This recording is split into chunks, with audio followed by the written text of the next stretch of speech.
Vamos lá, meninos e meninos, dando continuidade então na disciplina de higiene, saúde e segurança do trabalho. Hoje a gente vai falar um pouquinho como que é, qual é o número, né, de acidentes que a gente tem no Brasil. Será que é um número alto? Será que é um número baixo? Será que está dentro do mercado mundial? Como que está essa questão de número de acidentes aqui no Brasil? Então, se a gente pensar em quantidade de acidentes de trabalho, a gente tem os dados de 2017, tá? É desatualizado mesmo, demora alguns anos, 2, 3 anos para ser divulgado, então deve estar quase saindo relacionado a 2018. Já era para ter saído, mas por causa da pandemia ocorreu alguns atrasos aí, tá? Então, do ano passado não saiu e se está prestes a sair. Quando sair, a gente dá uma olhadinha para ver as mudanças que teve, tá? Mas se a gente analisar de 2015 para 2017, a gente percebe que está decrescente a quantidade, né? O número de acidentes de trabalho. Agora, com relação à abertura da caixa, que é o comunicado de acidente de trabalho, ou seja, aquele que é registrado, que tem afastamento, a gente percebe também que ocorreu essa diminuição. Tá? Então, a gente percebe que tem diminuído o número de acidentes de trabalho no Brasil, tá?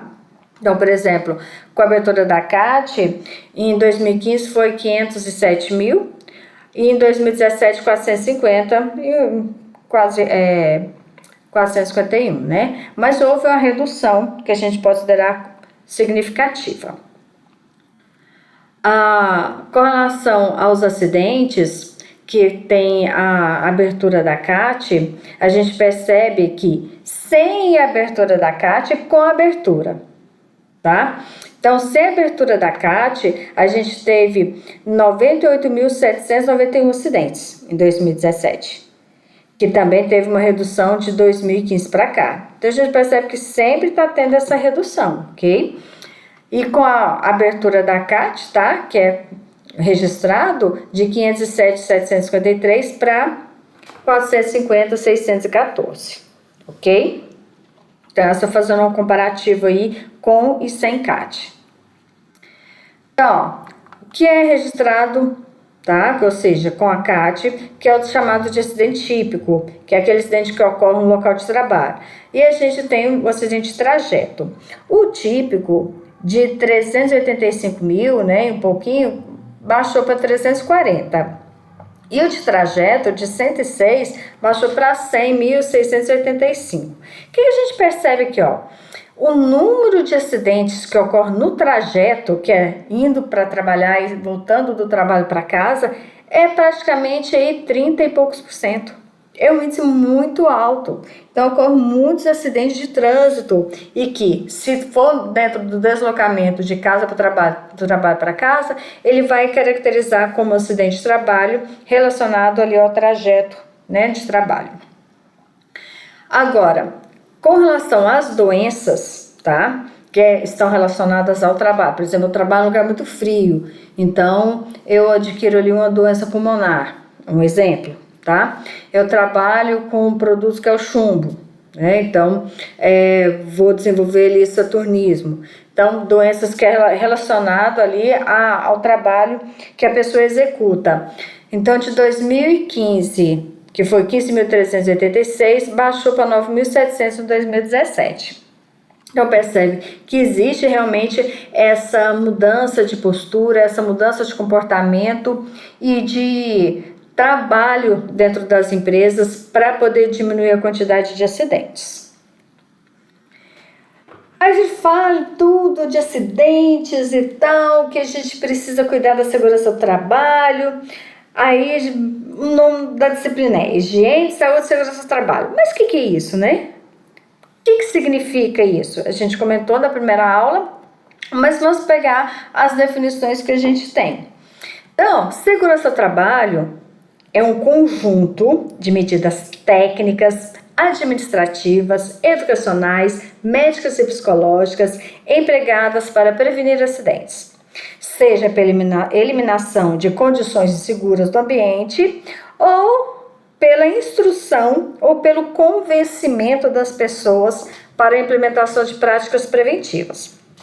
O que vem ser isso, Flávia? Então, são um conjunto de medidas técnicas. Então, quando você faz ali uma definição daquilo que se pode fazer dentro da empresa e aquilo que não se pode fazer dentro da empresa, dentro da área de segurança, são medidas técnicas. Por exemplo, você não pode usar, para quem trabalha com eletricidade, não pode usar adorno, não pode usar aliança, relógio, pulseira, essas coisas, não pode. Então, isso é uma medida técnica. Tem as medidas administrativas, que precisa da parte administrativa contribuindo para a execução, porque muitas das vezes precisa da parte financeira, contratação de um profissional adequado, a compra de equipamentos e assim vai. Então, precisa da parte administrativa. A gente tem também a parte educacional, né? Então, a instrução, os cursos, as palestras, entra aí. Médica e psicológica. Então, a gente tem o SESMIT, né? Dentro do SESMIT tem o médico do trabalho, enfermeiro do trabalho, e eles auxiliam nessas questões da saúde do trabalhador. A psicológica é que muitas das vezes existe um trabalho psicológico, dependendo do tipo de serviço que a pessoa faz, para poder melhorar ali as condições emocionais mesmo daquele trabalho, tá? Tudo isso é empregado para prevenir os acidentes. Então, ou você vai melhorar o ambiente, ou você vai melhorar o ambiente e também mudar ali o comportamento das pessoas através dos cursos, das palestras, dos treinamentos. Quando a gente fala assim do convencimento, que as pessoas às vezes torcem o nariz mesmo quando entram na área de segurança do trabalho, mas ela precisa entender que ela trabalhando com segurança, ela protege ela protege a família e protege os seus colegas também, tá? Então, a gente precisa ter essa postura de práticas preventivas, tranquilo? E o que é a higiene do trabalho, né? Então, a gente define a segurança, agora vai definir o que é a higiene do trabalho. É um conjunto de normas e procedimentos também que visa a proteção da integridade física e mental do trabalhador, preservando-lhe dos riscos de saúde, né, inerentes às tarefas do cargo e também do ambiente físico onde estão executadas. Como assim, Flávia? Você trabalha onde você precisa usar ali muita atenção. Então, como que está a iluminação daquele local? Ela está adequada? Então, o tipo de iluminação que vai ser utilizado, se é uma luz branca, se é uma luz amarela, isso é higiene do trabalho. Se o ambiente é muito quente, há condição de colocar um ar-condicionado? Então beleza, vai colocar um ar-condicionado, a gente melhora a higiene do trabalho. Não tem condição. Então vamos ver a questão da vestimenta para esse funcionário. Então isso vai entrando ali dentro dessa parte para manter a integridade física e mental do trabalhador, tá? Então você tem que melhorar o ambiente para que a pessoa possa trabalhar com mais segurança. Tranquilo? Então a gente percebe que a higiene e a segurança são duas atividades que estão intimamente relacionadas. Não tem como se separar uma da outra, tá? Com o objetivo de garantir condições de trabalho capazes de manter o nível de saúde dos colaboradores, né, e trabalhadores de uma determinada empresa. Então, você melhora o ambiente, você fornece um equipamento de proteção e tudo isso vai melhorar as condições do trabalhador, trabalha mais satisfeito, produz mais, a empresa ganha mais, certo?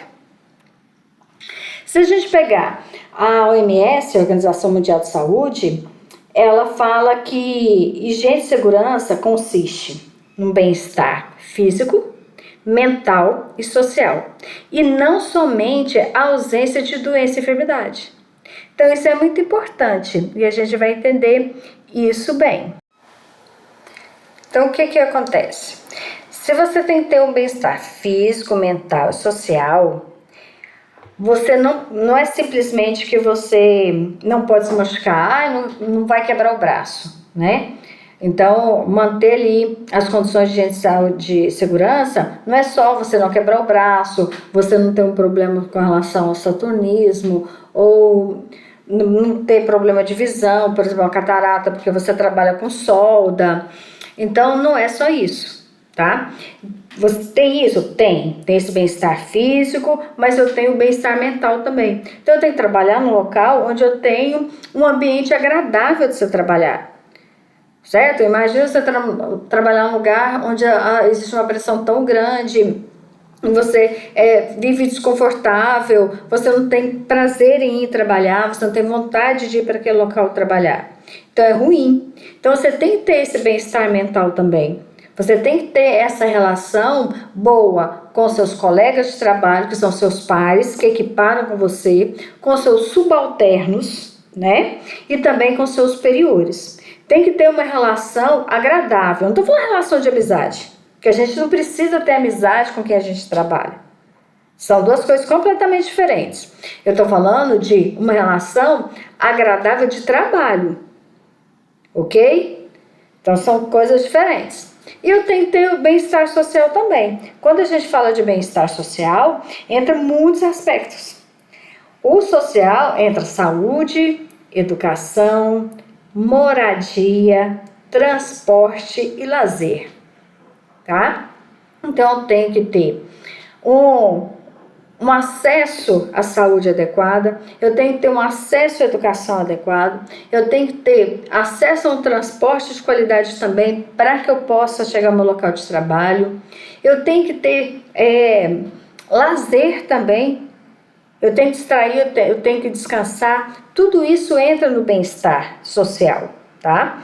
Então, lembrando que a gente tem que ter bem-estar físico, mental e social, e não somente a falta da enfermidade, ok? Então, quais são os objetivos da higiene do trabalho? A higiene do trabalho, ela tem caráter eminentemente preventivo. Tudo relacionado à segurança, na verdade, é preventivo, né? Pois objetiva a saúde e o conforto do trabalhador, evitando que ele adoeça. E se ausente provisório ou definitivamente do trabalho. Ninguém quer que o trabalhador falte. Os principais objetivos são eliminação das causas das doenças profissionais, então tornar aquele ambiente salubre e adequado para se trabalhar, redução dos efeitos prejudiciais provocados pelo trabalho em pessoas doentes e portadoras de defeitos físicos. Então eu não posso colocar uma pessoa que é cardíaca para trabalhar na bolsa de valores, né? Não vai dar certo. Eu não posso colocar uma pessoa que tem labirinto para fazer troca de lâmpada em poste de energia, né? Então, são situações. Prevenção de agravamento de doenças e de lesões, manutenção da saúde do trabalhador, tá? E aumento da produtividade por meio de controle do ambiente de trabalho, tornando ali tudo adequado. Então, o que envolve dentro dessa higiene de trabalho? A gente tem um ambiente físico, que aí entra iluminação, ventilação, temperatura, ruído. Imagina você trabalhar num lugar onde tem um barulho o dia inteiro. Então, tem gente que não consegue, tá? Tem gente que não importa com barulho, mas tem muita gente, maioria, se incomoda com barulho. Então, precisa dessa questão do ruído também. O ambiente psicológico, tá? Os relacionamentos humanos agradáveis, tipo de atividade agradável, motivadora. Você faz o que você gosta? É agradável fazer isso? Você tem motivação para poder executar aquela tarefa? Um estilo de gerência democrático, participativo. Você consegue participar ou você somente aquela pessoa que obedece? As cabeças pensantes no local, você só executou, né? Algumas funções acabam que realmente são assim, mas, né, às vezes você consegue interagir ali. Eliminação de possíveis fontes de estresse. Então, você precisa ter um ambiente psicológico adequado para trabalhar, tá? No próximo vídeo, eu continuo essa parte aqui, ok?